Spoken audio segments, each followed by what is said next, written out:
Hello, everyone. I'm Dr. Marty Ross, and this is another Conversations with Marty Ross MD tonight.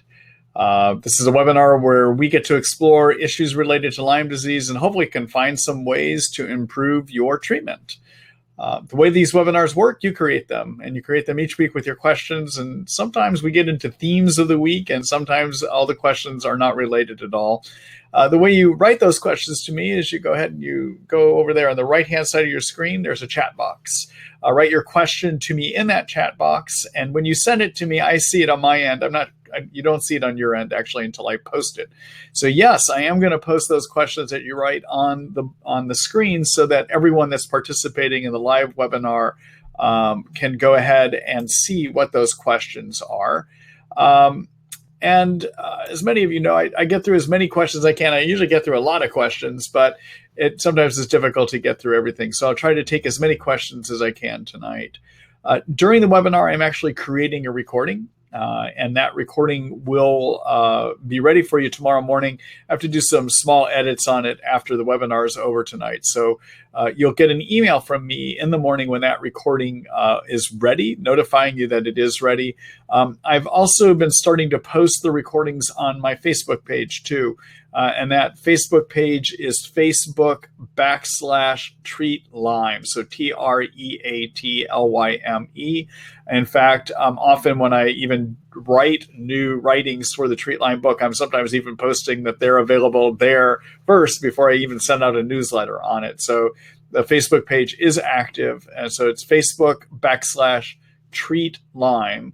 And that will get you to the Facebook page. So tomorrow morning also, you can watch a copy of tonight's video there too. All right. So let's see. I think that takes care of the business end of things.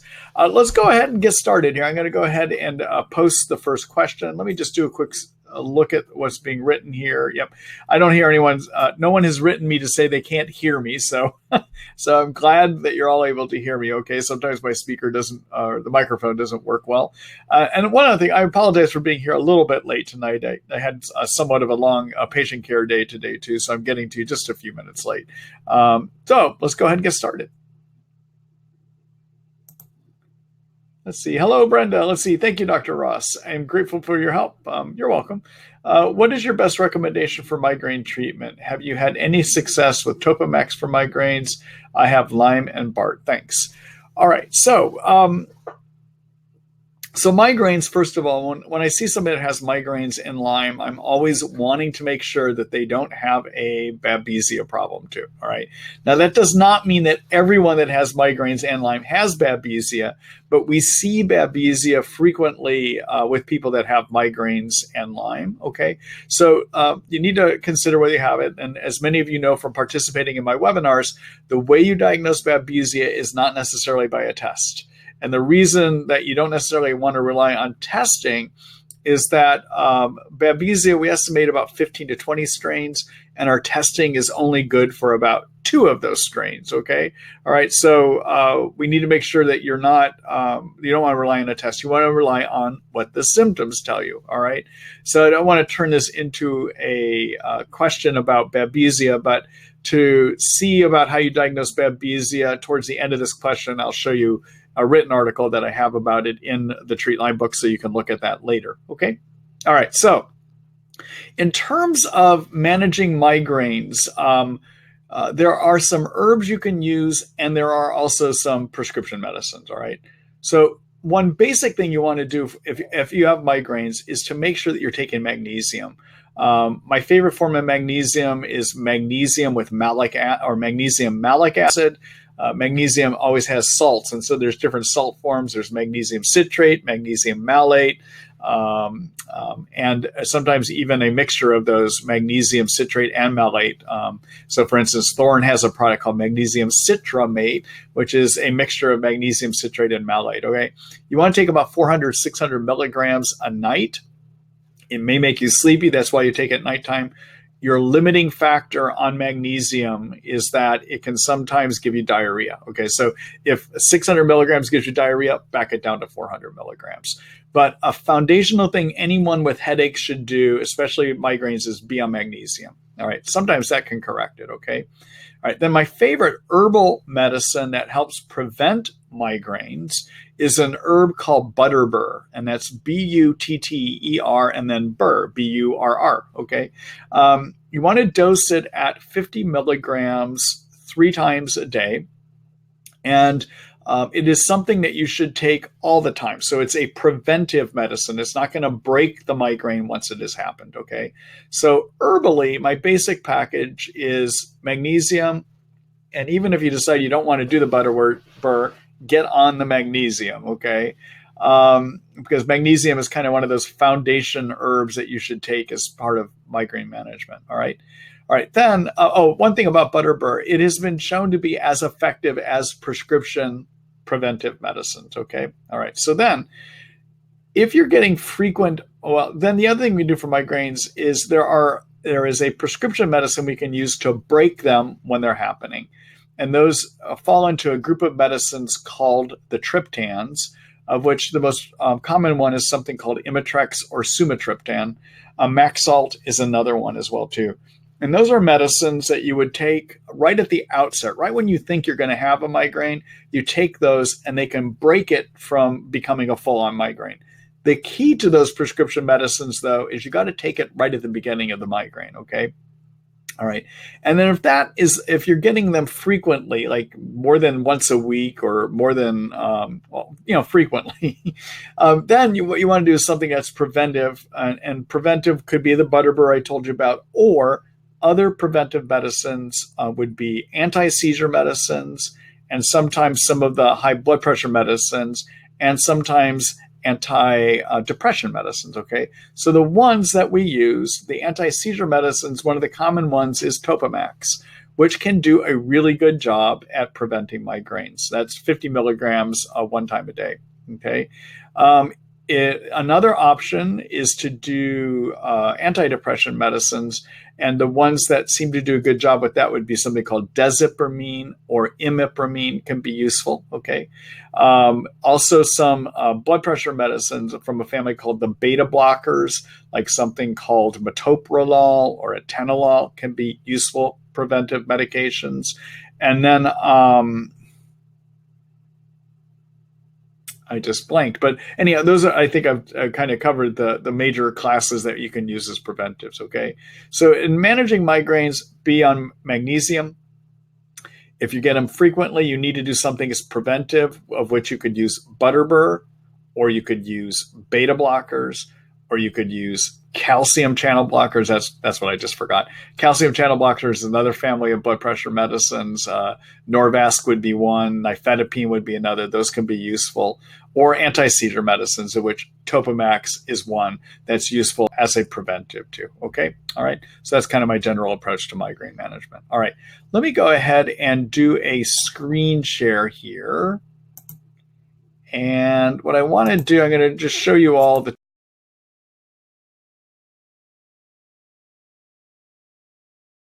all right, and through here, this is where I have put together all of the resources that I've written about Lyme disease. You can find here in the Treat Lyme book, all right?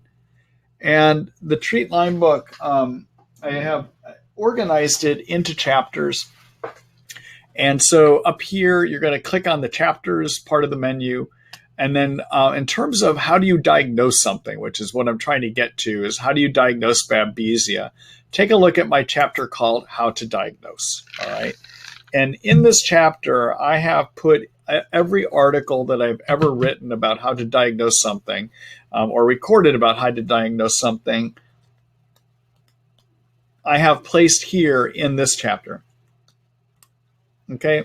So my most recent edition is I have re-recorded my whole article on how to diagnose Lyme disease. It's a 30-minute recording now. It is available for free. Anyone can watch this, and I'd encourage you to share it with anyone you think that might have Lyme.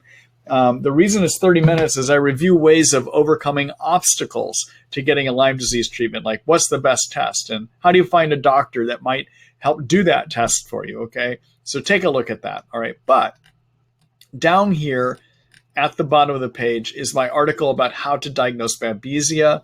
read through this article. I review the symptoms that you would want to use to consider if you have Babesia, and I base my decision to treat Babesia based on whether the symptoms tell me you have it or not, because the testing is not reliable. Okay? All right.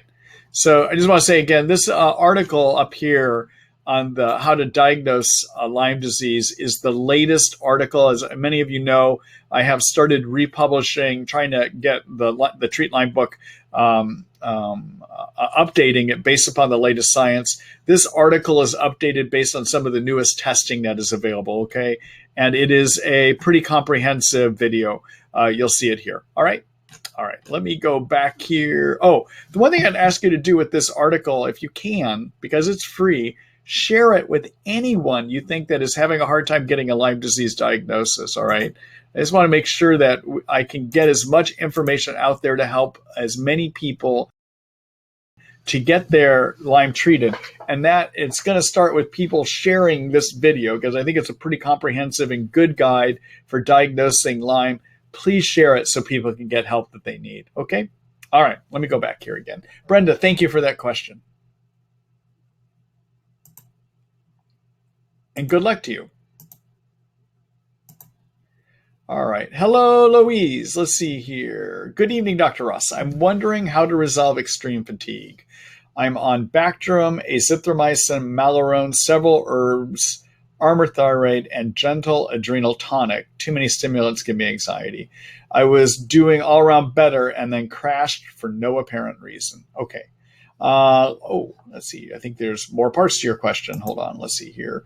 My energy is like a 1 out of 10. How do I know if this is adrenal, thyroid, or something else? Okay. So, Louise, and anyone that's been through this, where you're starting to do better and then you get worse, there's one key thing that I want to point out. Okay. And actually, I want to relook at part of your question here. Yeah, you said I was doing all around better. All right. So, when you're in a Lyme treatment and suddenly you're doing better and then all of a sudden you're not, everything gets worse, okay? And if it's pretty quick change of events, think yeast. And here's what I mean by that, okay? So even when you're doing good things that prevent too many yeast growing in your intestines, because you're on all these antibiotics and antimicrobials like you are to treat your Lyme, it's possible that you can develop too many yeast in your intestines. Okay. And so if you get too many yeast in your intestines, guess what they do? They trigger your immune system to make too many cytokines. Now, many of you know that word cytokines, because if you've been read my Treat Lyme book online, or if you have participated in the webinars, I mention cytokines all the time. Okay, so what are cytokines? Well, cytokines are inflammatory chemicals that are made by your white blood cells when they see infection like Lyme, or yeast in your intestines, or toxins if you have mold toxicity issues. Okay, your immune system makes cytokines, and cytokines are good and bad. On the good side, they cause more white blood cells to be made. They draw them to where the infection or toxin is, and they help them get rid of that infection or toxin. Okay.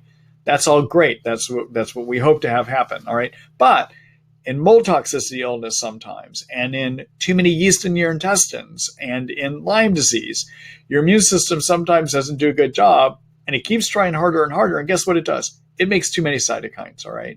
And too many cytokines give you fatigue, make you hurt all over, make it so your brain doesn't work. Anything that we call a Lyme disease symptom is really a symptom of excess cytokines.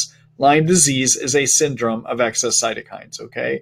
Now, if you're doing better and then all of a sudden you get worse, you got to start wondering, what else is triggering my cytokines, okay? And a very common thing, especially when you're on antibiotics, is too many yeast in your intestines, okay? So what symptoms make you really think about too many yeast? Well, one is a big decline. Number two, sometimes if you have too many yeast, you're going to have increased sugar cravings. Or you'll notice that if you have something that has quite a bit of sugar in it, suddenly you start feeling worse. Sometimes you have a lot of intestinal gasiness or bloating. You might find, if you're a woman, that you have increased vaginal discharge or itching. Sometimes yeast, if you get them up in the gut, you'll start getting them in your food pipe too, and that makes it difficult to swallow. Sometimes you'll have white patches in your mouth. And a more odd thing that can happen, but does happen quite a bit, is sometimes your pimples or acne will get worse, or skin rashes in general might get worse. And the reason for that is when you have yeast living in your intestines, they release toxins. Those toxins interact with the skin and make it easier to have rashes and even pimples and acne, okay? So with this kind of story, when somebody suddenly starts doing worse, the first thing I always want to make sure is, because I see it 80% of the time as the cause of worsened, of a sudden downturn, including severely low energy, is could it be yeast, okay? Now, especially if you have answered yes to a number of those yeast questions that I just said, treat yeast. And if I cannot find any other reason to explain a decline, I still will treat yeast, even if somebody doesn't have yeast symptoms. And often about 80 to 90% of the time, they're going to get better, all right?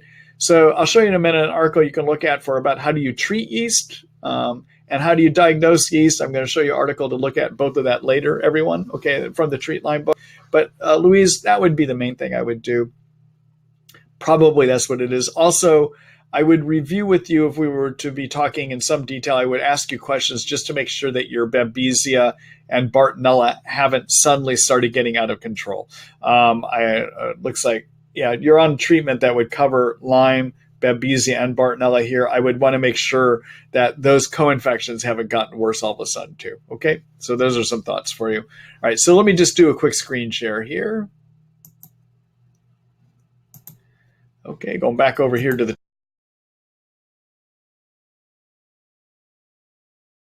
chapter section again. There's a whole section I have on yeast, a chapter just devoted to yeast, because that's how big of a problem it could be, okay? And what I would do is take a look at the article I have here called A Silent Problem, Do You Have Yeast? It reviews a little bit more about ways of figuring out if you have yeast. And then in terms of the ways that I advise treating yeast, take a look at my article here called Kills Yeast, A Brief Guide, okay? All right. Let me go back here again.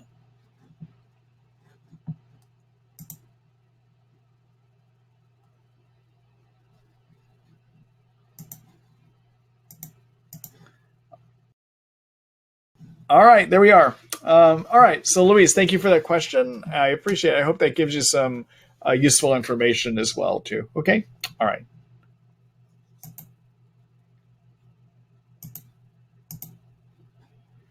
Bear with me, everyone. I try to remove these questions from my message board. Let's see here. Hello, Betsy. Good evening from Michigan. Good evening to Michigan. Betsy, I actually grew up in Indiana. I'm from Fort Wayne, Indiana, so just a little bit south of you, and recently had the chance to be back there visiting my 86-year-old mom for Christmas time. So, and we ventured up to Battle Creek while I was there, too. So I've been in your land here recently. All right. Thank you.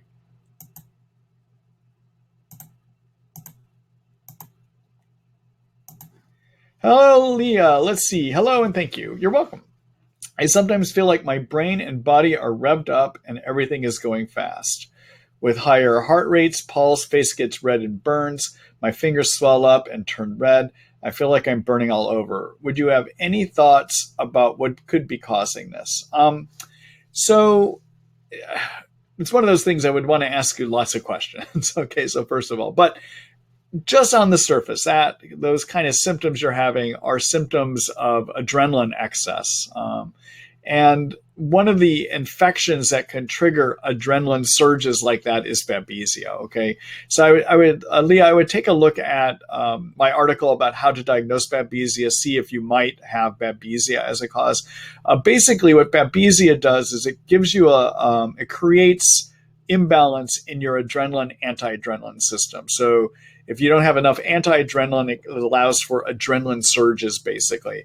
And those adrenaline surges can sometimes give you symptoms like this. Other symptoms of adrenaline surges could be headaches, could be racing, skipping of your heart, could be sweats, for instance. Sometimes that imbalance leads to periods of wanting to pass out. Those are some things I would look at. So take a look at that article on how to diagnose Babesia. Yeah, those are the thoughts I would have for you. Okay. All right. Good luck to you. Thank you. Thank you for that question, that is. Hello, Simon. Hi, doctor. Hello. Let's see. Thank you very much for all you do. You're welcome. When is the average time someone starts to feel better after starting a course of antibiotics and supplements? It's a good question. So, if you want to know, there's a whole chapter I have in the Treat Lyme book that talks about odds and time of recovery. Okay, which I'm going to pull some of that information from. But if you want to read in more detail later, I would take a look at that chapter and articles that I have in there. Okay, so here's what I see in my practice, and I will also tell you, no one has done solid research on this. I'm reflecting what I see in my practice, and also kind of the collective experience of doctors that treat Lyme disease. Lyme-related medical doctors, what we see. Okay, so if you have chronic Lyme, which means Lyme of a 1 year duration or more, like 10 years, 15, 20 years, or even a year or more, okay, chronic Lyme, what I see is an average length of recovery to get well is an average of 2 years, okay? That's to get well, all right? And that's an average, all right? So that means that some people recover within 6 months completely, and some people it can take 3 and 4 years. But an average length of treatment for Lyme is about 2 years, all right? With treatment, 90% of people get improvements, and those improvements can range up to 100%. All right. Now, notice my words. I said up to 100%. All right. That means that sometimes when we treat Lyme, we don't get you back all the way. We get you back to 70% or 80% or 90%. Okay. Also, notice that I said up to 90% of people get improvements. Okay. That means that with current technology, current ability to diagnose, currently what we know in the medical world, there are 10% of people that just don't get help. And frankly, I know that's really frustrating for those patients. It's frustrating for me working with patients because I want people to get better. But there is a 10% of core people that it's very difficult to move things forward. All right. All right. So, so those are a few stats. Okay. Then, if you're on a Lyme treatment, and it is just Lyme that you have, not co-infections, Bartonella, Babesia, but just Lyme, there's been one unpublished study that looked at how quickly does somebody turn the corner, all right, and on treatment. Okay, so what we see is that what that study showed, and what I actually really do see in my practice, is that by 3 months of treatment, 30% of people will start having improvements. By 6 months, 60% start having improvements. And by 9 months, 90% start having improvements, okay? So the thing is, it takes time, all right? You got to give it time. And when you start treatment, because there's the issue of getting something called a Herxheimer reaction, which is as we start killing Lyme germs with antibiotics, the immune system sees those dead bug parts and toxins and makes more cytokines. And I already talked to you about cytokines a few minutes ago. If you make more cytokines, you're going to feel worse, okay? So sometimes at the beginning of treatment, people feel worse before they start getting better. And those herxes can sometimes take a week, sometimes even a month or more to climb out of as well, too. Okay? So I hope that gives you some useful information. Let me just show you that chapter that I was talking about.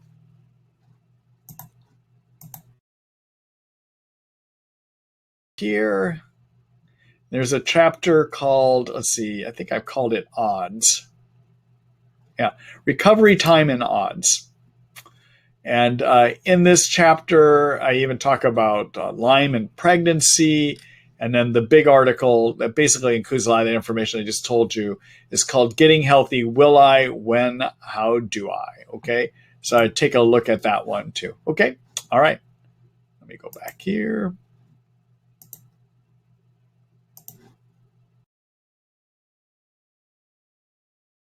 For that question, and good luck to you.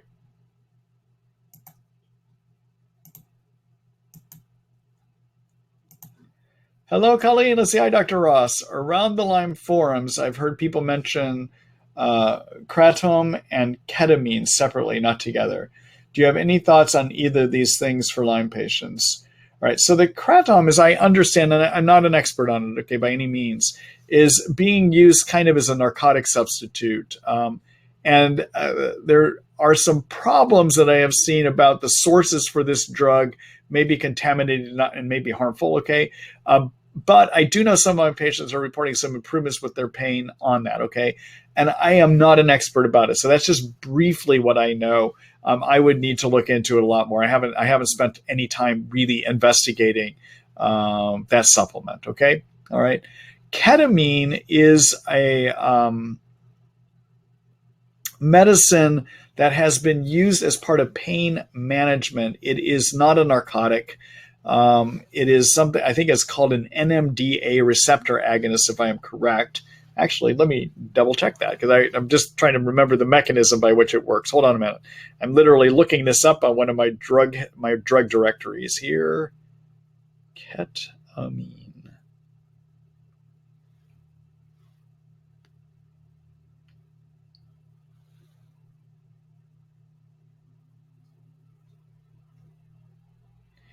Yeah, even it's so technically it's an anesthetic, but I believe it works as something called the NMDA receptors. It definitely is an anesthetic, but I think the mechanism is an NMDA.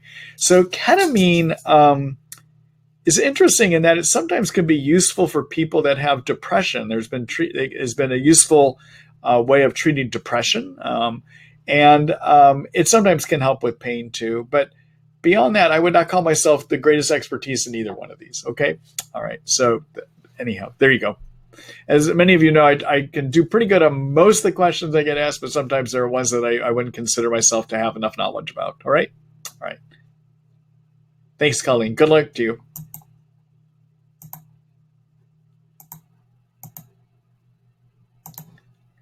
Hello, Donna. Let's see. Hi, Dr. Ross. I'm stuck in flight or fight. What do you recommend to take to help lower the stress hormones? What dose of magnesium do you think is best? I read that spirochetes like magnesium. Is this true? What probiotic do you recommend? I'm currently taking Doctor's Choice, and it makes me feel sick. Okay. So there's a number of questions you raised there, and let me talk about those. Okay. So first of all, about probiotics, most of the stuff that's out there is garbage. I'm sorry, but that's just the way it is. There's been a lot of studies done looking at the average products sold in most supplement stores, and also in even supermarkets, for instance. And a lot of the problem is, even though they're using acidophilus, or they're using strains of, so probiotics are bacteria that live in our intestines. The most common strain that you'll find in supplements are strains of something called bifidobacterium and lactobacillus, of which one of the strains is lactobacillus acidophilus, okay? Many products that are out there are using garbage strains that do not repopulate your intestines. And there are certain products that do include strains that have science to show that they do repopulate, okay?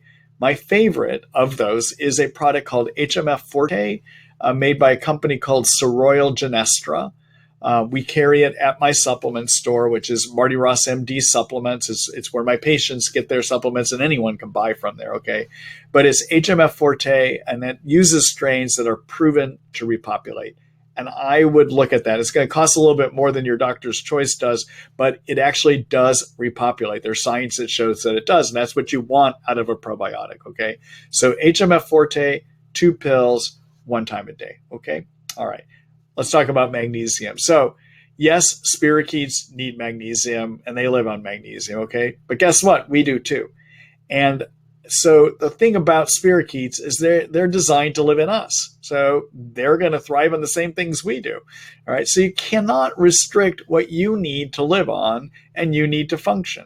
And so when people talk about, like, they say that spirochetes like magnesium, and they talk about limiting those kinds of things that they think spirochetes need, keep in mind we need it. You can't starve us to take care of your spirochete, okay? So I don't find harm in giving reasonable amounts of magnesium, like 400, 600 milligrams a day. I am not in the camp that says that feeds you, feeds your spirochetes so much that it's bad for you, okay? Because they're going to use the same things we do, all right? All right, then let's see. So the dose I think that works best is about 400, 600 milligrams a night. I would do it at nighttime so you get sleep. If you're getting too much, it's going to give you diarrhea. Back down in the dose if that's what happens, okay? All right, then let's see. What do you recommend to lower stress hormones?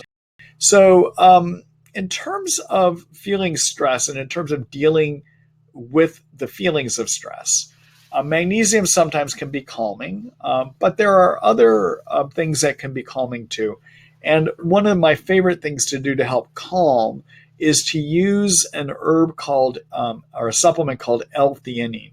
That's L-theanine. L-theanine. That's Theanine.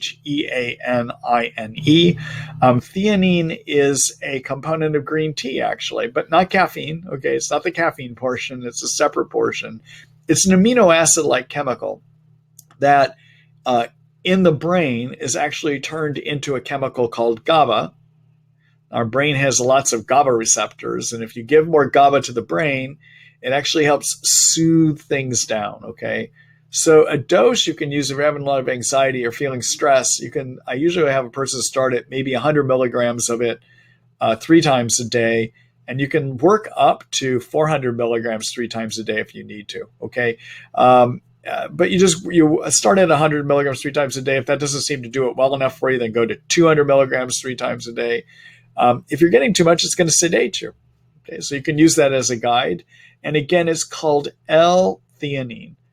Another thing I find helpful to kind of cut the stress is to do lithium at small doses, very small doses, okay? So you can get lithium as a supplement as something called lithium orotate. That's Orotate. And you would take 5 milligrams 3 times a day. Lithium helps just soothe things, okay? Now, lithium may sound like a strange thing because some of you know that we use it also for people that have manic depression, bipolar disorder. Keep in mind when we use it psychiatrically like that, we're using it at 600 to 900 milligrams a day, which is a lot more than how I just said to use it, okay? The way I'm using it is I'm using it as an essential nutrient that your nerves need to function correctly. And at that 5 milligrams 3 times a day, nerves use it as an essential element for function. It helps nerves talk together better, something called nerve signaling. And it does seem to give calming as well, too. Okay, so those would be some things for you to think about, all right? All right, so let me do a quick screen share. I want to show you a couple things here. All right. There is a chapter I have called Mental Health. And in here is an article about lithium orotate, okay? And also an article about anxiety, depression and anxiety, basic approaches, natural medicine options for you, okay? Take a look at both of those articles, all right? All right, then let's see here. Let's go over. Okay, so as many of you know, I maintain a supplement site. It's called Marty Ross MD Supplements. And if you're looking for where to get high quality supplements, I would look here. So if I mention using curcumin or glutathione and you're wondering what is a good quality product to get, you could come here, click on the search bar that I got. You could type in what you want. Okay, so what L-theanine product do I recommend? Well, I'm just writing it here in my search bar. And it should come up here shortly. I would use this one called L-theanine, all right, by Integrative Therapeutics. It's also found in one of my sleep formulas, and it's found in another sleep formula called 200 milligrams of Zen. But you would just click on that L-theanine here, and that's the product I recommend, okay? All right. So again, anyone can purchase supplements through my supplement site, and just getting it from us, feel free to do that. That helps support some of the work that I'm doing here as well, too. Okay. All right. So, Donna, thank you for that question. I hope that gives you some insights on some ideas for you. Okay. All right. And thank you for that question. Good luck. Hello, Casey. Let's see. Hi, I'm a 21-year-old male. I've been suffering with constant gas, bloating, and occasionally an inflamed stomach feeling for over 4 months now. At first, we thought it was yeast, so I took diflucan and nystatin and followed a strict no sugar carb diet for a couple months. Let's see. There's a second part to this. One half addressed leaky gut with that diet and supplements, also aggressively treated parasites, and had a HIDA scan sonogram for gallbladder and a biopsy for ulcer and parasites. Only conclusion from scope I had done was that I had gastritis. What could be causing this, or what else to check? Thanks. Okay. So, Casey, there's a couple things to consider, and I don't know if there was a third part to your question, but that's what showed up on my board here, okay? So in terms of having a lot of gassiness and bloating that you've treated for yeast that doesn't get better, that still doesn't mean yeast is not there. There are times, more and more, we're starting to see, about 5% of the time, I'm seeing resistance to a diflucan-based anti-yeast regimen. So one thing you still may want to consider is, could there be too many yeast, okay? And you might even consider retreating with a different agent other than diflucan. If diflucan fails, sometimes I'll use something called itraconazole, 100 milligrams, 2 pills, one time a day for a month, or sometimes an antifungal used for toenail fungus called Lamisil can work. That's 250 milligrams, 1 pill, 1 time a day. Okay, and there, boy, I'm blanking. There is actually. So the other you could get is an organic acids test, and I am just blanking on the lab that does that. Darn it. But maybe if I'm just blanking right now. There's labs that do organic acid testing. I sometimes, if I cannot figure out if somebody has acid or yeast, and there are, when you do organic acid tests, there's an acid level called, boy, this is bad. Casey, I'll tell you what I'm going to have you do, because I am blanking, and it happens every now and then. And if I had time and I wasn't middle of Wednesday, I would look things up and I would find the answer for this, okay? But could you write me later? My email is docmarty, DOCMARTY, at thehealingartspartnership.net, and ask me what company does the organic acid test and which one would be abnormal if you have yeast. Okay, I'm literally blanking right now, but I know if you write me, I'll look it up and I can get back to you on that. Okay, I rarely do the organic acid test, but sometimes I will wind up doing it. Okay, all right. Secondly, the other condition that you might want to get tested for is something called small intestine bowel overgrowth, or SIBO. And what happens with SIBO is that you can have bacteria that are supposed to be in the large intestines. They will move up into the small intestines, okay? And if you happen to do that, there is a test you can do, a breath test that you can do after they give you sugar. And we see if you blow out too much levels of fructose and another chemical as well too. And if you do on the SIBO breath test, and that says you've got too many of the wrong bacteria living in your intestines, and that should be treated. Okay, so it's a SIBO breath test, SIBO, and then breath test. You would want to do that as well too. Okay, the other thing to consider is, even though from what I can tell, it doesn't look like they found parasites when they did biopsy, it is still possible to have parasites. And you might want to consider, and the reason is parasites are really just hard to see.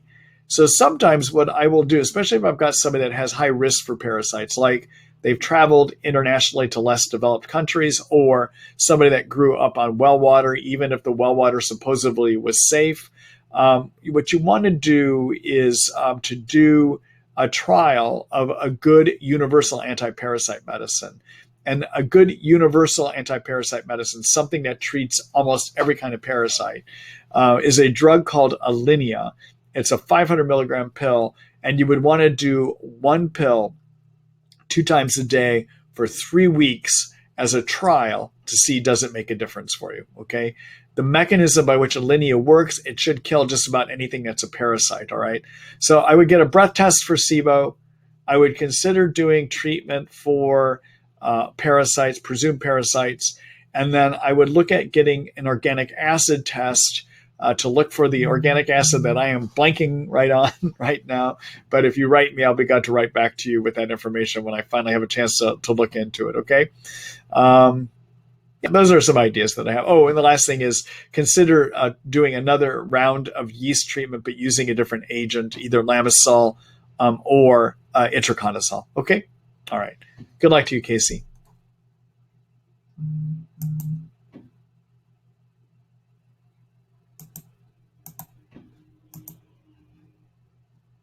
Bear with me here. All right. let's see here. Hello, Lisa.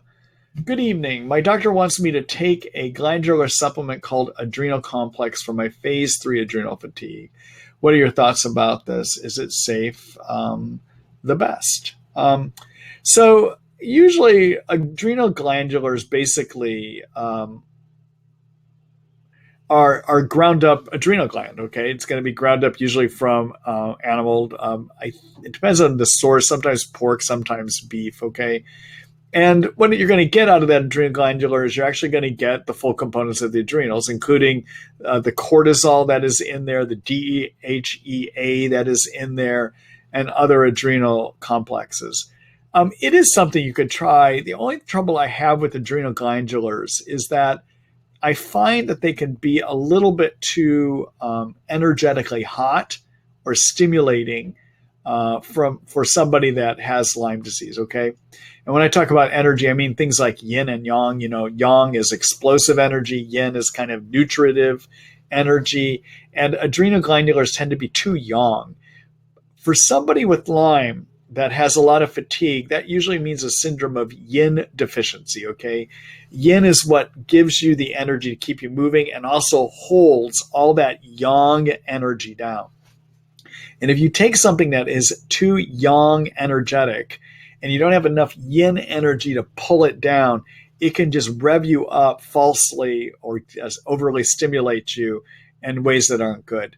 My preference actually, instead of doing glandulars, is actually to give you things that support the adrenal glands. And I like, of all the things we can do, so you can do things like Siberian ginseng, Panax ginseng, Alithococcus. Those are all things that you could do to support, and ashwagandha. Of those, the one that tends to be most energetically neutral, not too yang, not too yin, is ashwagandha. And that is, I like starting with ashwagandha in this disorder, okay? Because most people with Lyme are yin deficient and they don't have enough yin energy to balance out that yang that you're going to get in glandulars or that you're going to get in Siberian or Panax ginseng or Alithococcus, okay? So I like using ashwagandha. And ashwagandha usually you can get as a 400 or a 500 milligram pill. And you want to take about 2 of those pills in the morning and 2 of those pills between 1 and 2. I usually tend to have people not go later than 1 to 2. And the reason is if you go later than 1 to 2, sometimes even ashwagandha can stimulate you enough that it'll make it so you can't get sleep at night. Okay? All right. I hope that helps you and you consider giving that a try as well too. All right, Lisa. Good luck to you.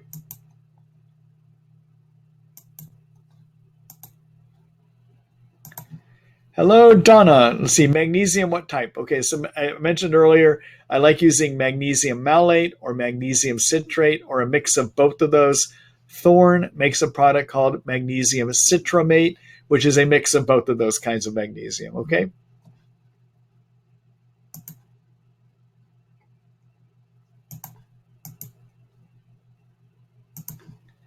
Hello, Kobe. Hold on here a minute. I got to get a drink of water.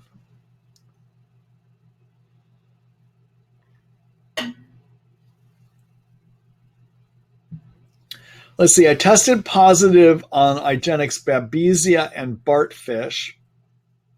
Oh, I tested negative, I'm sorry, on the Igenix Babesia and Bartfish, but positive on the tick-borne relapsing fever immunoblot. What would be the next step?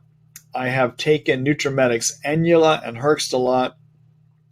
Recently, the Herx has stopped. Perhaps bugs are dead or in cyst. From Ennula, symptoms better, but not gone completely. All right.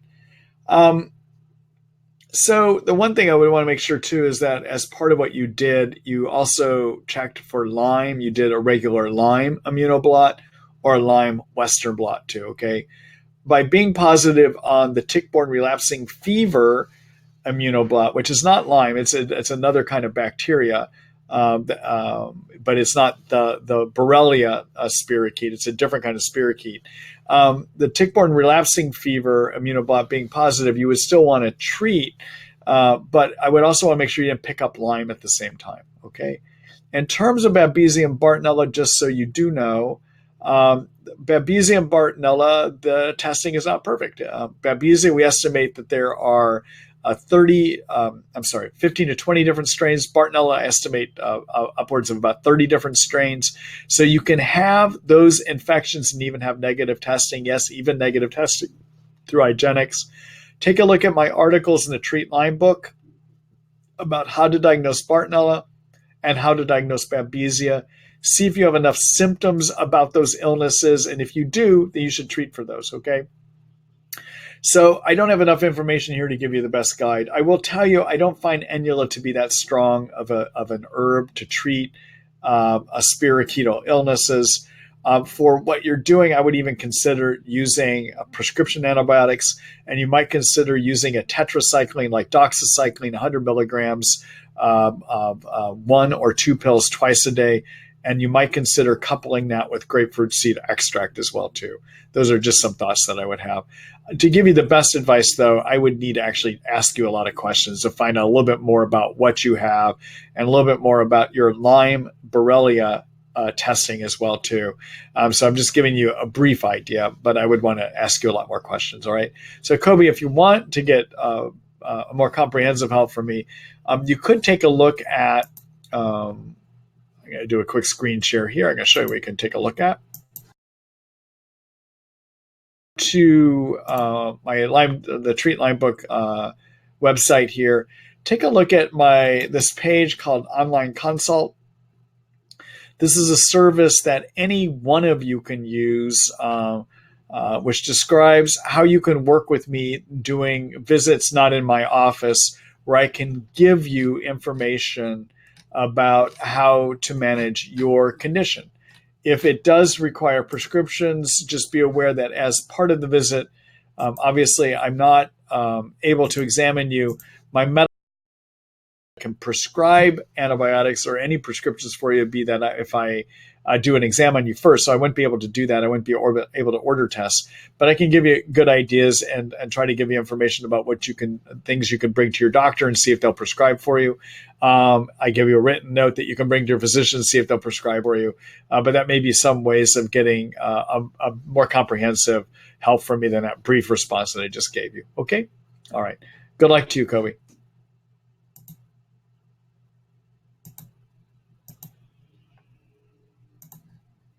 Hello, Jane. Let's see. I have Lyme, Babs, and Bart since 2008. Diagnosed and started treatment in 2014. My other chief complaint is nerve-like pain in my lower legs and feet. And what webinar you recommended taking Nortriptyline? Can Amitriptyline also be used for nerve pain? Comment, started IgG infusion sub-Q, and it helped. Okay, good.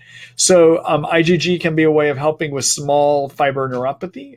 So that makes sense that you would do that. And that could be something that is giving you the nerve pain. Okay. All right. So yes. So you can use. So there are certain antidepressant medicines that are useful for nerve pain. Amitriptyline and Nortriptyline are both useful. Nortriptyline they're in the same family actually. Nortriptyline I usually use because it's less sedating than what the Amitriptyline is. But yes, you could use Amitriptyline. You could do it anywhere from 10, 25 milligrams. Usually you start with low doses. Often just low dose 1 time a day is going to be enough of that. Same with the Nortriptyline as well too. Okay? All right. Good luck to you, Jane.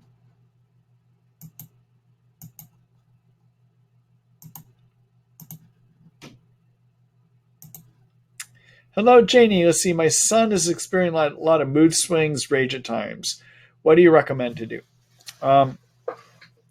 So I assume if you're on this webinar, that means your son must have Lyme disease too.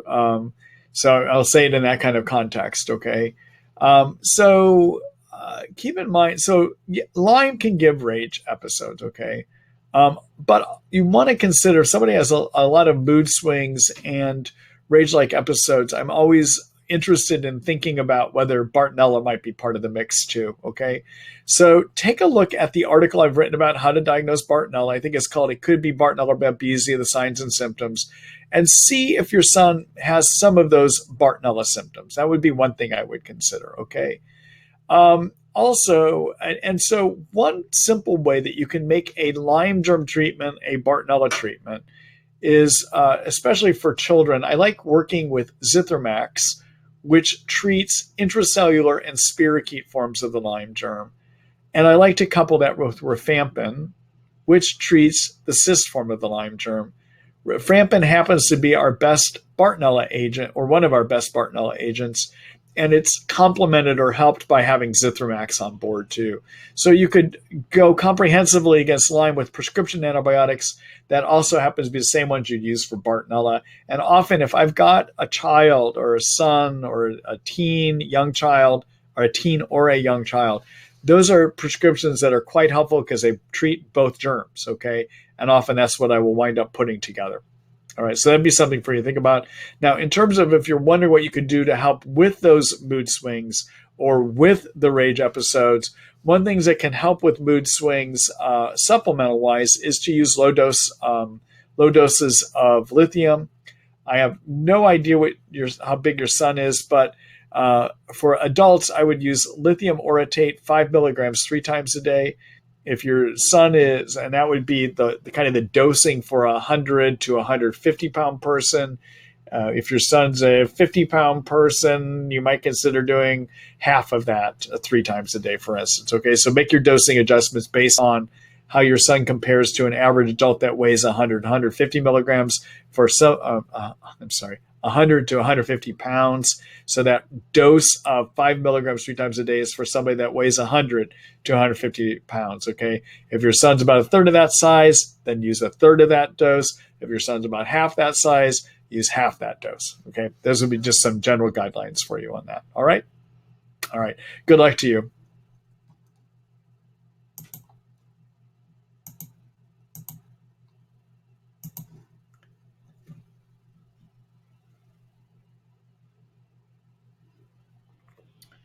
All right, let's see.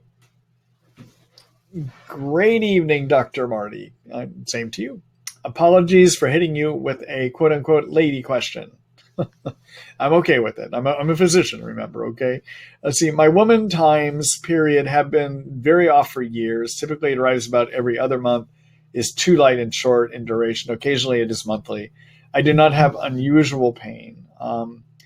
I did what you have warned us not to do many times.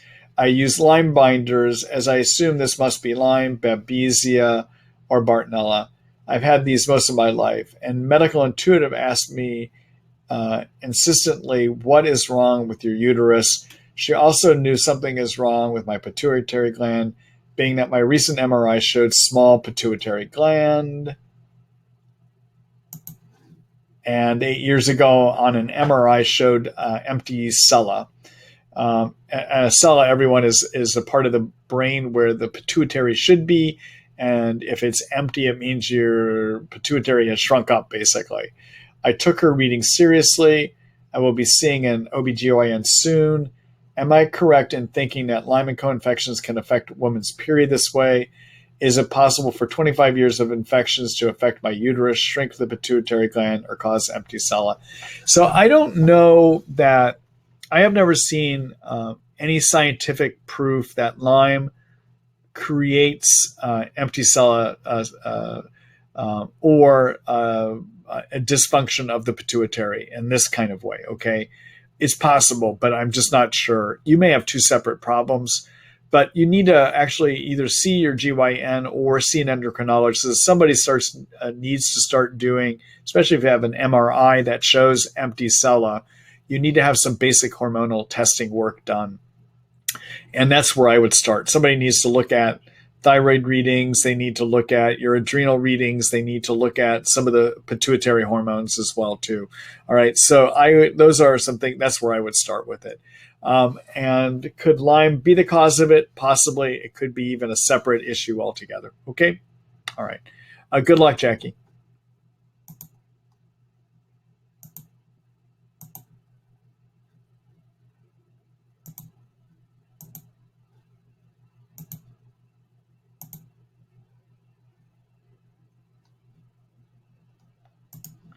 Hello, Kate. Let's see. Any thoughts on how to treat Protomyxoa rheumatica?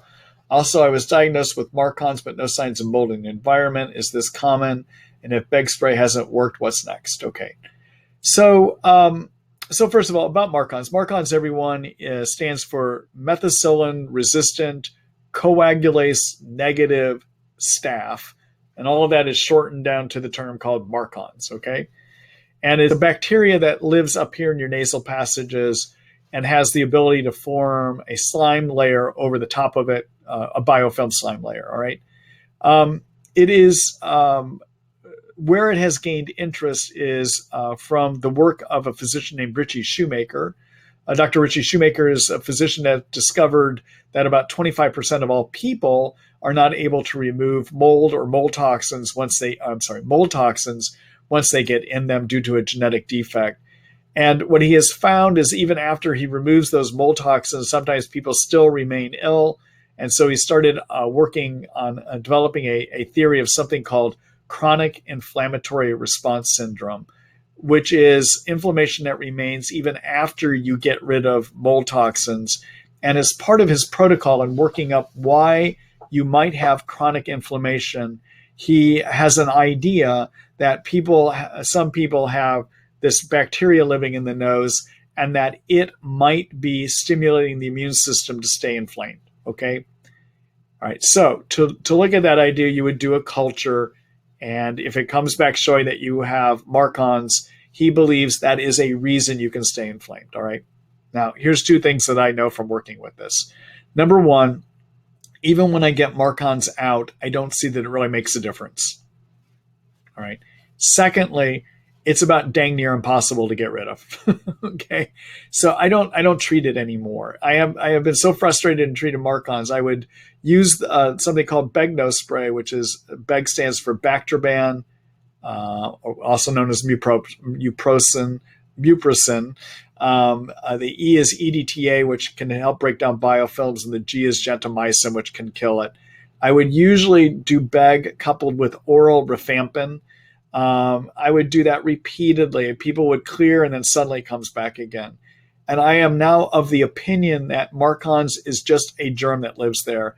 We cohabitate with it. I disagree actually that it is something that causes problems.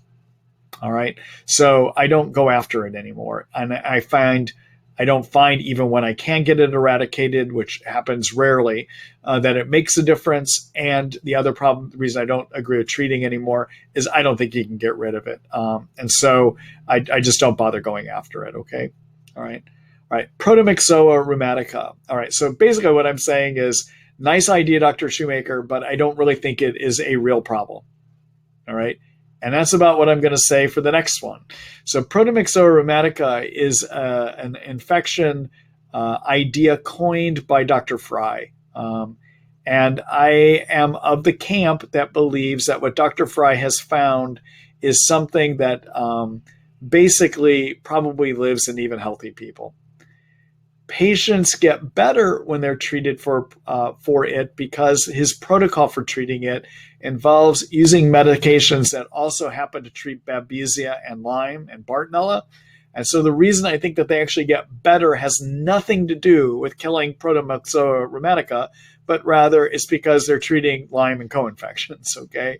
So I also would call that nice idea, but I don't think it really is real.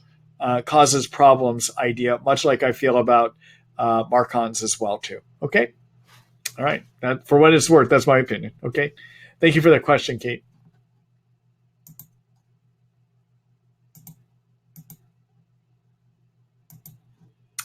Hello, Tara. Let's see. Not sure if this went through, but C3A is normal, but C4A is high. Is that mold exposure? If so, is that level something to treat? And can I use herbal mushrooms? All right. So this kind of spills into Richie Shoemaker's work again. Okay. So Dr. Richie Shoemaker, again, came up with the idea and has been able to show that around 25% of all people have a genetic difficulty removing mold toxins once they breathe them in or drink them in or eat them in from the environment around them. Okay. What is supposed to happen in 75%, and what does happen in 75% of people, is if you're programmed correctly, your immune system will see a mold toxin in the blood, and it will tag it for removal. Once it's tagged, it gets broken down and moved out of the body. All right. If, however, you're one of the 25%, the immune system does not correctly tag those mold toxins. They go to the liver. The liver is supposed to transform them from a fat toxin into a water toxin, but that doesn't happen. They come out of the liver still as a fat-based toxin, and as a fat-based toxin, they get reabsorbed again, back into your bloodstream. And so you build up these toxins, and they can't get out. Those toxins trigger your white blood cells to make more cytokines. Remember, I talked about cytokines earlier tonight, and those cytokines give you fatigue, make you hurt. Basically, it looks like a Lyme disease, but it's cytokines being triggered by mold toxins, okay? Now, one of the things that you can do to see if you have mold toxins is, or one of the things that will be abnormal if you happen to have mold toxicity, is you can have elevations of a protein called complement 4A. Okay, so complements are part of the immune system's way of eradicating germs. Without explaining exactly how they work, just know that if you have germs in you, you can have elevations of complements. All right. You can have elevations of complement C3A if you have acute Lyme. You can have elevations of complement C4A if you have mold toxicity or if you have Lyme. All right. So the problem in looking just at your C4A is I can't tell whether it's elevated from Lyme or whether it's from having mold toxins in you. And yes, 4,400 is elevated. All right. Okay, so I would need to ask you a lot of questions so that clinically I can try to help figure out whether it's Lyme or whether it's mold toxicity that's causing it, all right? Now, there are other physicians that have taken some of the work of Dr. Shoemaker and gone further. And one of those is a physician named Joe Brewer out of the University of Kansas. He's an infectious disease doctor. And he's been able to show through some various studies that when people have mold toxins build up in them, they will actually be able to pee out high amounts of those. And so more and more, I'm not using the testing of Dr. Shoemaker anymore. I'm actually relying on urine testing to see, does somebody actually have excess mold toxins in them? And that's to do a test by Real-Time Labs, which is a urine mold toxin study that will measure whether you have 4 different kind of mold toxins, okay? And that is it's a lab called Real-Time Lab, and they do a urine mycotoxin study. That's how I determine more and more if somebody might have mold toxicity issue. I think it's probably the most reliable way of doing it, all right? Part of the reason is Shoemaker would have us do a genetic profile called an HLA-DR test. And even if that comes back showing you have a profile for this problem, it doesn't prove you have the problem. It just says you have a genetic predisposition. Also, I have found using Shoemaker's work that if you have abnormal HLA-DR studies, that doesn't, or if you have normal ones actually, it is still possible that you'll pee out a lot of excess toxins, and binding them up will make a difference. All right. So I think Shoemaker is to be commended for the work he did establishing mold toxicity illness, but I don't think that his work is where the science has gone these days. I think it's moved more in a direction of the science put out by Dr. Joe Brewer and others. And I find it more useful to actually do the actual toxin testing using a lab called Real-Time Lab. All right. Now, if you happen to have mold toxicity issue, will mushrooms help with it? No, because mold toxins need to be removed. What mushrooms do is they stimulate your immune system to attack germs and to attack toxins. But in this situation, it won't help. You need to be on binders if you happen to have the problem. Okay. All right. Hope that gives you some things to think about. All right. And thank you for that question.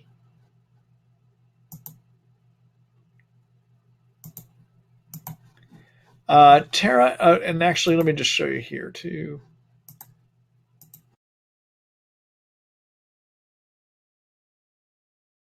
Comprehensive article about mold toxicity. Take a look at my article on detox, or chapter on detoxification, and read this article called Mold and Lyme Toxin Illness, okay, where I discuss some of those issues that I was just telling you about, all right? Even the testing issues as well, too. All right, let me go back here.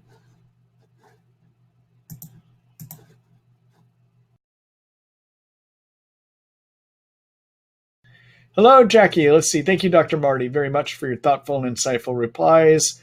give me hope, and I have a healthy future. Thank you, Jack. I appreciate that comment. And good luck to you.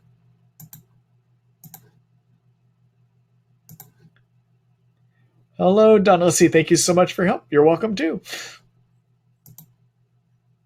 All right. Let's see here. Just so you all know, I actually don't read these before I post them. I'm posting them and reading them at the same time. So I just put up what comes up next. All right. Let's see. Hi, Dr. Ross. Recently saw an article about, hi, Val, by the way.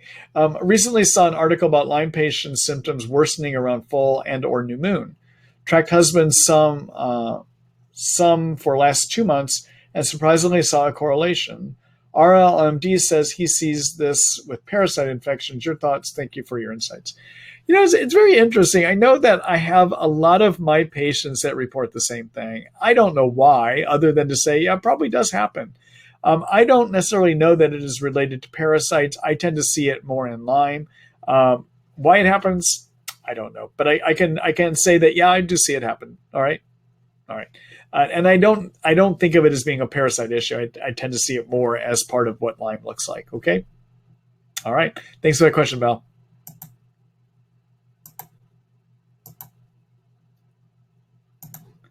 Hello, Tara. Again, let's see here.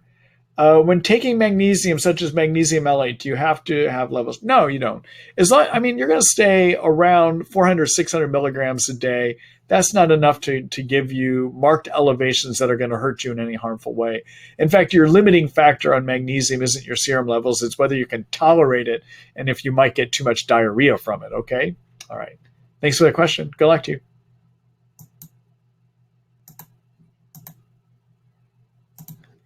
Hello, Barb. Does Lyme and or Magellan's leach calcium or magnesium from the teeth? Does Lyme or Bart, like one's gums, sinuses, affect the teeth, making them brittle? I have not seen that in my practice, and I've been treating Lyme pretty exclusively since 2004. So I've got now 13 years, well, actually 14 years since we're into 2018 now, but 14 years doing this. I haven't seen people necessarily have more brittle teeth problems as part of Lyme disease or as part of Magellan's, okay? So that's just not what I see in my practice. Now, does Lyme like the gums and the sinuses? Yeah, it's basically going to hide in areas where the immune system has a hard time seeing it. So it's possible. But in terms of whether it causes dental problems per se, I haven't seen that happen. Okay. All right. Good luck to you, Barb.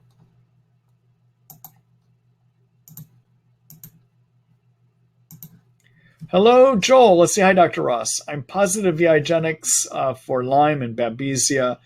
I also have Bartonella, Mycoplasma, and borderline positive for Rocky Mountain spotted fever. I also have alpha gal. I'm on month 4 of atovaquone Zithromax for Babesia with no improvement. My LMD wants to try Bicillin for 3 months. What does Bicillin target? Okay. So Bicillin, given as Bicillin LA. So make sure that when you get it, it's Bicillin LA, not Bicillin CR. Okay, they're both long-acting varieties, but you want the LA, it seems to be more effective. Okay, so Bicillin is a form of a penicillin, and it's given by injection, and it's basically is injected into the butt muscles, and it stays there. It acts as a deposit that's left there. Okay, and through that deposit, it creates pretty constant high levels of penicillin, Bicillin penicillin, within your bloodstream. It is used as an equivalent, as an IV antibiotic substitute, if you will. Okay, so the strongest way that we can go after Lyme is to do IV antibiotics, and what IV does is it develops super high levels of the drug in your blood. There are alternatives that can work just as strongly. One is Bicillin LA, given as a 1.2 million unit intramuscular injection every other day, 3 times a week. That means after the third one, you take 2 days off before you go back into doing it again. All right. Another alternative to doing that could be to do whopping doses of oral amoxicillin. All right. So amoxicillin generally we give as a 500 milligram pill 3 times a day for like throat and ear infections.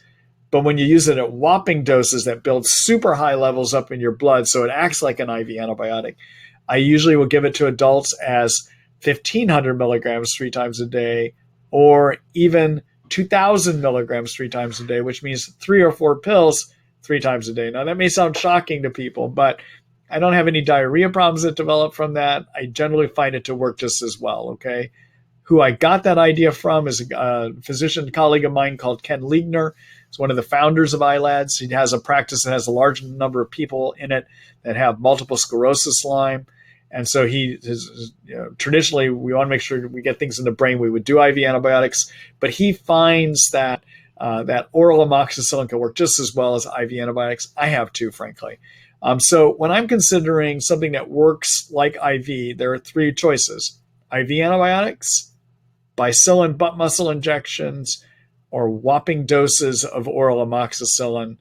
Actually, a 4th one would be to do high doses of cephalosporins like cefuroxime as 2 or 3 pills twice a day, 500 milligrams.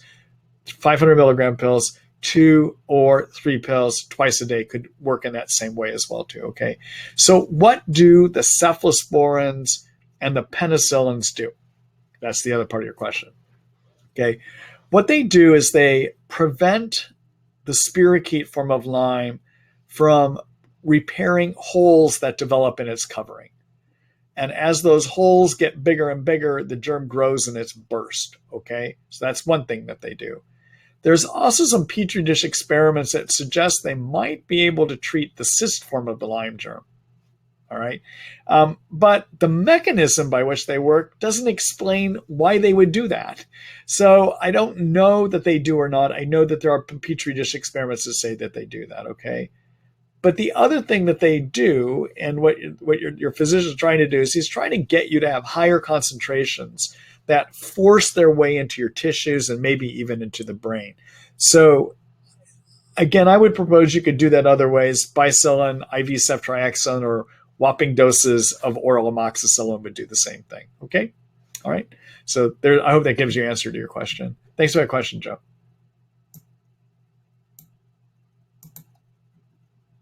And good luck. Okay, great. I'm not sure what I did that was okay, great, but thanks for writing that, Becky or Betsy.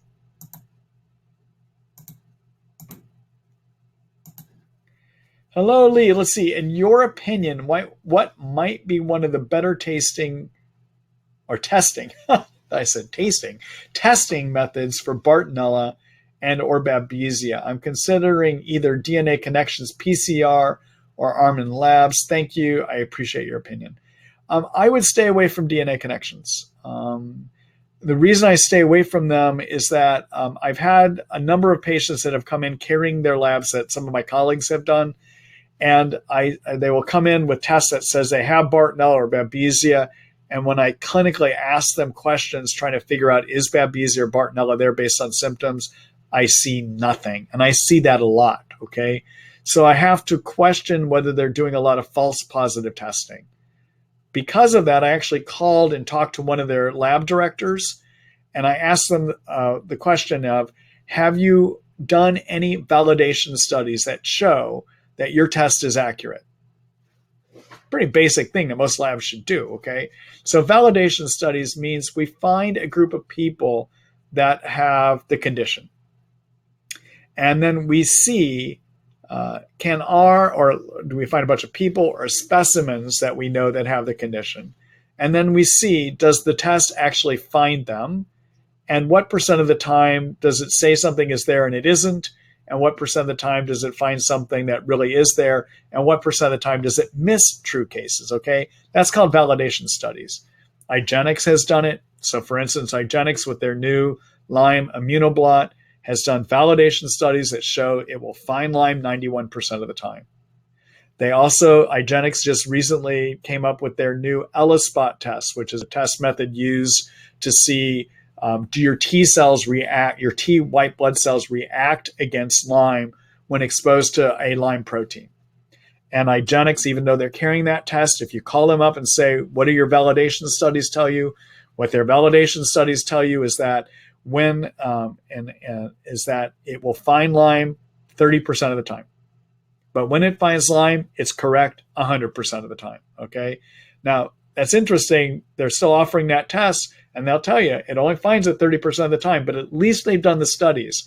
And now I know that if I give somebody an ELISpot test from IGenics, that I can't totally trust the results because their validation studies say that it only works 30% of the time. Okay.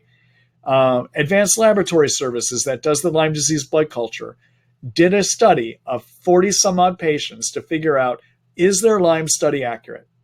And their Lyme study came back showing that it will find Lyme 95% of the time. DNA Connections has not done any validation studies. I don't trust their results, okay? And just plain and simple, I don't trust their results. And what I see clinically in my practice is that clinically, I don't see symptoms that suggest they have those infections, even when testing shows it, okay? Testing being incorrect goes up when you don't have symptoms of the problem, all right? So you can have false positive tests. So you can have a test for Lyme that's positive, but if you have no symptoms of Lyme, there's a high probability that is a false test. The predictive value, the value of that test to be true goes up when you have symptoms suggesting the illness, okay? That's just basic science, all right? So I would stay away from DNA Connections.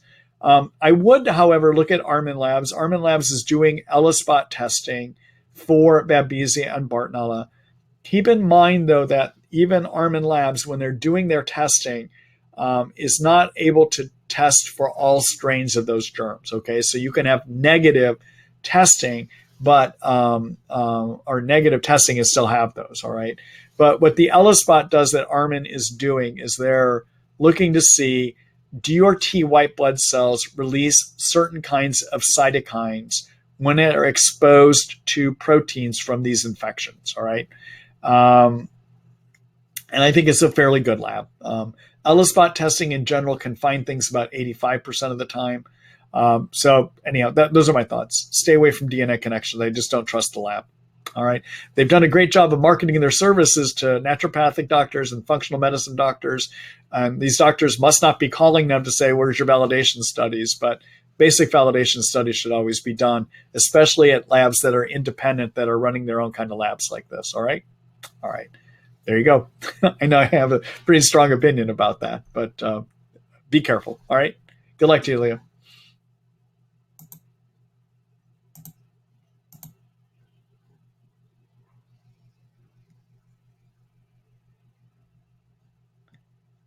All right, let's see here. Hello, Kobe. Let's see. I've taken Kratom for years and powder taken by what is called toss and wash. Good for the morning to get me going. Haven't needed it much lately. Good Facebook group of Kratom for Lyme's. Take a look at that. Again, I would not call myself an expert on it. Okay. All right. Thanks, Kobe.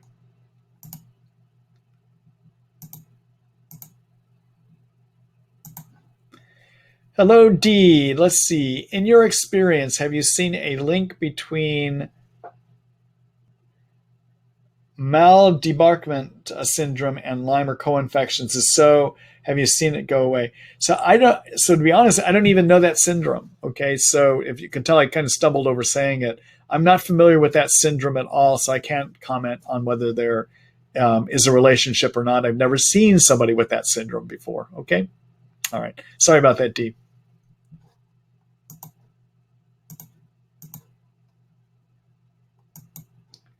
Hello, Heidi. Hi, Dr. Marty. Through IGenics, tested positive for Lyme, being treated with antibiotics for 3 months. The symptom I'm having the most trouble with is related Morgellons. Pathogens come out of my skin. Why is this happening? Am I getting reinfected? Is there a life cycle? Do you know of any MD experts? Okay, so Morgellons, really kind of a tricky condition. So Morgellons basically is a skin condition that we tend to see in people that have immune suppression, all right? What we see is that when somebody has Morgellons, if we do testing, we'll find Lyme about 95% of the time. The other immune suppression condition that has been seen to be part of Morgellons is HIV/AIDS. So that's a condition with a lot of immune suppression. You can see Morgellons develop there. We really do not fully know what Morgellons is. Those fibers and things that come out of the skin, when they've been studied in the lab, it's not conclusive what they really are, okay? And what we tend to see is the way to get the Morgellons under control is if Lyme is there, get the Lyme under control. Because treating Lyme will allow your immune system to start working better, and that seems, for most people, to be enough to get the Morgellons under control. So my approach to treating Morgellons is see if Lyme is there. If it is, treat Lyme. And usually over about a 6-month period of time, those lesions will start getting better. As part of that treatment, there are some antibiotics that I have tended to see work better. And the combination of doing clarithromycin and Bactrim, which is a sulfa antibiotic, seems to work better than other combinations. That doesn't mean other combinations to treat Lyme will not work. Those tend to work better. If you do that, you need to also be on something called grapefruit seed extract because that treats cyst Lyme. Biaxin is useful at treating intracellular spirochete Lyme. And Bactrim may help with something called persister cells that can develop in Lyme as well too. Okay, those would be my thoughts for you. All right, good luck to you, Heidi.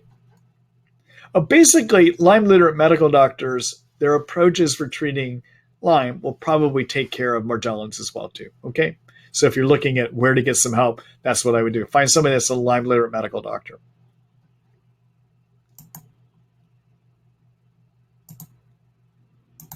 All right, let's see here. Hello, Mindy. In your Lyme book, you talk about Rocephin being pulse dose for 4 grams for 4 days per week or 2 grams daily. Would the 2 grams daily be all 7 days? Yes. I have to go back and clarify that. So then that whole article probably within about the next, depends how things go time-wise, probably within the next 2 to 4 weeks, I'm going to be having a new rendition of that article come out. So I'll have to take a look and make sure that I clarify that. All right. So Rocephin, which is also called ceftriaxone, everyone, is useful for getting into the blood-brain barrier. And one of the ways that it works, you can either use it as 2 grams IV daily, or you can do it as 2 grams twice a day, 4 days in a row, 7 days off. The way that ceftriaxone works best is to maintain high levels of the drug. If you take it 1 time a day, those levels will spike up and then they start coming down. Then you get your next dose, they go up, they start coming down. The idea between twice a day is you take it, they start coming down, but they don't come all the way down, then you take it again. So you basically can get higher levels that kind of stay up here instead of levels that go up and then your average kind of is more down here. Higher consistent levels is what kills Lyme best, okay? The reason you take 3 days off is that dosing is pretty toxic to the liver. You got to take a break, basically. All right. Thank you, Mindy. In my update to the article, I'll be having comments about approaches, antibiotics that are useful, starting to look to be useful for treating persister Lyme. I'll have a section on that. And then look at, as a complement article that will be coming out again in the next 2 to 4 weeks, a piece I'm writing about using dapsone and also other persister antibiotic regimens as well too. Okay. All right. So that kind of information should be on my timeline of schedule of articles that I'm writing.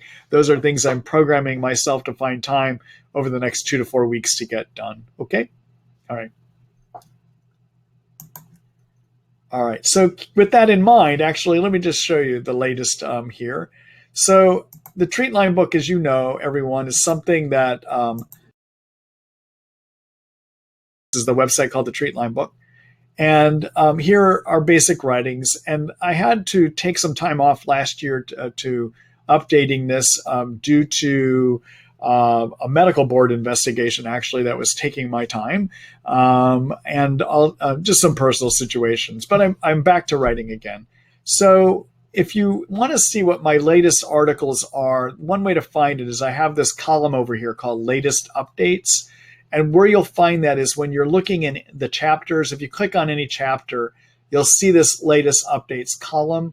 the latest 2 articles that I've written that I just published earlier this week is a rewrite of my article on the Lyme infection test, pass or fail, where I review even some of the newer tests and talk about what's the best way to use some of these new tests and the old test, okay?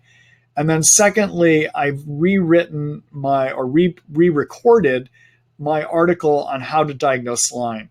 And it's a pretty comprehensive article that looks at testing. It looks at the need to consider what's your risk of getting it, the need to consider, do you have symptoms that look like it, and then also reviews the test and lays out, how do you get tested if you have a doctor that won't test you? What do you do to get somebody to help you get this diagnosis, okay? So take a look at both of those newer articles, okay? All right. And you will start paying attention to this column. You're going to start seeing probably about once a week, once every 2 weeks. I'm back to writing and recording again, so you should start seeing some more information coming out. And I'm updating some of the old work in the Treatline book as well, too. All right? All right. So let me go back here.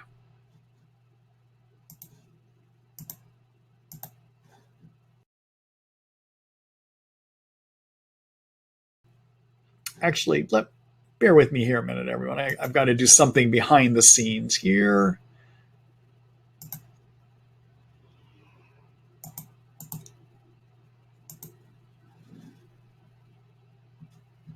All right, so I'm back here again. All right, so that's it for me for tonight. So I hope you all got a lot of good information here tonight, and thank you for hanging around here to the end. But I've got a couple Basenji dogs that come with me to work that are starting to get a little anxious down here that they're not going to get their night walk in, and I've got to go do that. But this is it's been a good webinar. I've enjoyed visiting with you. Tomorrow morning, you will get a recording from me or an email with a link to the recording. And through that email, also, you can sign up for next week's webinar. So yes, I have a webinar next week, and I hope you'll join me then.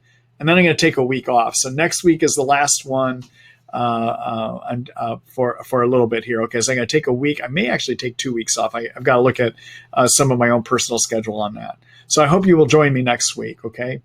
All right, in a second here, I'm going to disconnect from the webinar. And what I'm going to do, though, is I'm going to redirect you back over to the Treat Lyme book.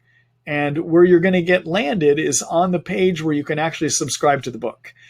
So there's many helpful articles I have there, information you can get between webinars. As you know, I've written about most facets of Lyme disease on that Treat Lyme book. And I'd appreciate if you would subscribe. When you subscribe, you even support the work I'm doing on these webinars, okay? All right. So thanks for joining us here tonight. I hope you all got some useful information. I look forward to seeing you next week. Look for that email tomorrow morning. And in a second here, subscribe to the Treat Lyme book when I take you over to the Treat Lyme book, okay? All right. Good night, everyone.